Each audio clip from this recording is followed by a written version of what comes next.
जगन्नाथ जी श्री मंदिर छोड़कर जा रहे हैं, पर क्यों? बंगाल में एक भक्त रहते थे, रामदास। उनका नियम था कि हर एकादशी पर वे पैदल बंगाल से जगन्नाथपुरी जाया करते थे। वहां जाकर वे सुबह समुद्र में स्नान करते, महाप्रसाद पाते और फिर रात को शयन आरती के बाद मंदिर के बाहर बैठकर कीर्तन करते। महाप्रभु जगन्नाथ जी उनसे बहुत प्रसन्न रहते थे और उन्हें अपार प्रेम करते थे। धीरे धीरे समय बीता और रामदास वृद्ध होने लगे। अब उनके शरीर में पहले जैसा बल नहीं रहा, लेकिन उन्होंने अपना नियम नहीं छोड़ा।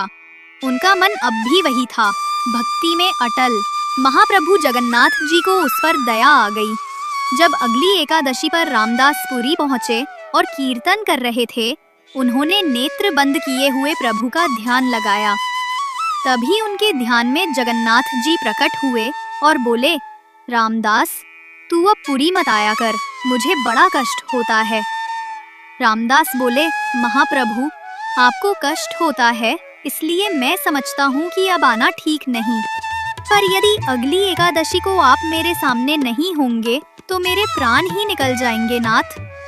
जगन्नाथ जी बोले, ठीक है, तो एक काम तो किया जा सकता है जिससे तुझे पुरी भी ना आना पड़े और तू मेरा दर्शन भी कर ले।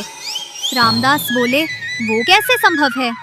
जगन्नाथ जी बोले, अगली एकादशी में जब पुरी आएगा तो एक बैलगाड़ी ले आना, मैं भी तेरे साथ चलूंगा तेरे घर, तब मेरा दर्शन कर लेना। प्रेम से दिन भर मुझे ही देखता रहना, मैं तुझे देखता रहूंगा। रामदास बोले, अरे नहीं महाप्रभु, आप तो सुख से विराजो, मैं आ जाऊंगा, मुझे कोई कष्ट नहीं होगा। लेकिन जगन्नाथ जी बोले, अब तो हमने मन बना लिया है, मैं तो तुम्हारे साथ ही जाऊंगा, और वो भी अगली एकादशी पर। रामदास खुश भी हुए और दुखी भी। अगली एकादशी जब आई तो रामदास बैलगाड़ी में बैठकर आए। सब पंडा पुजारी बोले, अरे रामदास, आज बैलगाड़ी से आए हो, कुछ विशेष है क्या? रामदास बोले, नहीं नहीं, बूढ़े हो गए हैं ना, इसलिए। रात का समय था, शयन आरती हो चुकी थी। रामदास बैठे थे, प्रतीक्षा कर रहे थे कि कब आएंगे। तभी क्या देखते हैं, पीताम्बरी पहनकर, सिर पर मोर पंख लगाकर साक्षात महाप्रभु जगन्नाथ मंदिर से बाहर आ रहे हैं। और ऐसे ही नहीं आ रहे, अपने सब अंग वस्त्र एक पोटली में बांधकर रामदास के समीप आ रहे हैं। रामदास ने कहा, फिर सोच लो, चलना है कि रुकना है? तो जगन्नाथ जी ने कहा, अब तो तय हो चुका है कि चलेंगे हम तुम्हारे संग ही। रामदास मन में सोच रहे थे, मैं तो मना कर रहा हूँ, पर इन्हें ही आना है मेरे साथ। जब बैलगाड़ी के पास गए तो जगन्नाथ जी बोले, ये बैल तो बूढ़े हैं, मैं अगर त्रिलोक का भार लेकर बैठा तो ये यहीं से वैकुंठ चले जाएंगे।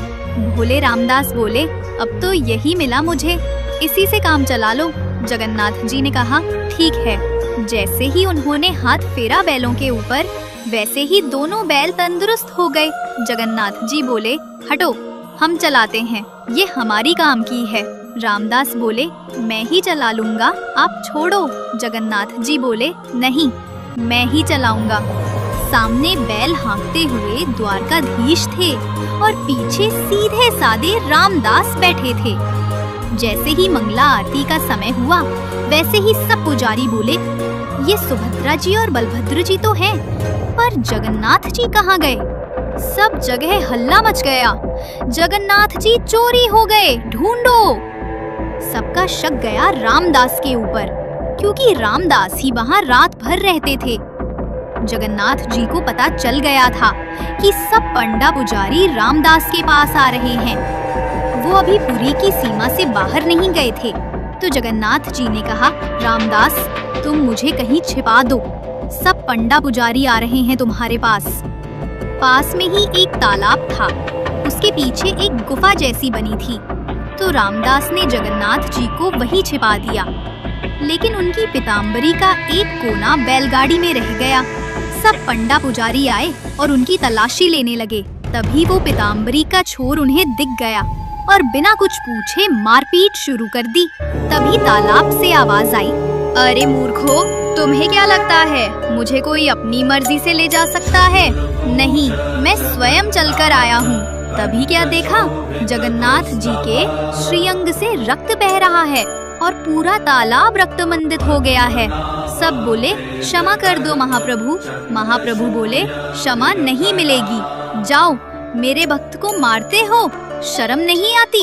और जगन्नाथ जी रामदास के साथ चले गए। कुछ दिन बाद सब फिर से आए और बोले महाप्रभु, हमारी रोजी रोटी कैसे चलेगी? अब आप तो चले आए, हमारा पेट कैसे पलेगा? जगन्नाथ जी ने कहा, यही अंतर है मेरे भक्त में और बगुला भक्तों में। फिर बोले ठीक है, हम अपने भार के बराबर तुम लोगों को सोना दे देते हैं, तो हो जाएगा ना? सब बोले जगन्नाथ जी भारी तो खूब हैं, बहुत सोना मिलेगा। सब बोले ठीक है। जगन्नाथ जी बोले रामदास व्यवस्था करो। रामदास बोले ये गलत है, मेरे पास इतना कुछ है ही नहीं देने को, मैं कहाँ से लाऊंगा इतना सोना? जगन्नाथ जी बोले तुम्हारी पत्नी की नाक पर एक सोने का किल है, वो ले आओ और एक तुलसी का पत्ता ले आओ, बाकी हम दिखाते हैं, आखिर हम भी परमात्मा हैं। जैसे ही नापा गया तो उस किल से भी कम भार के महाप्रभु हो गए और सब पंडा पुजारी से बोले जाओ ले लो अपनी जिंदगी, धन चाहिए ना तुम्हें? अब उन पुजारियों के पास कुछ कहने का मुंह न रहा। वे सब पंडा पुजारी खाली हाथ पूरी लौट आए। भगवान को कोई बांध नहीं सकता, पर प्रेम के वश में आकर वे स्वयं बंध जाते हैं। जय जगन्नाथ।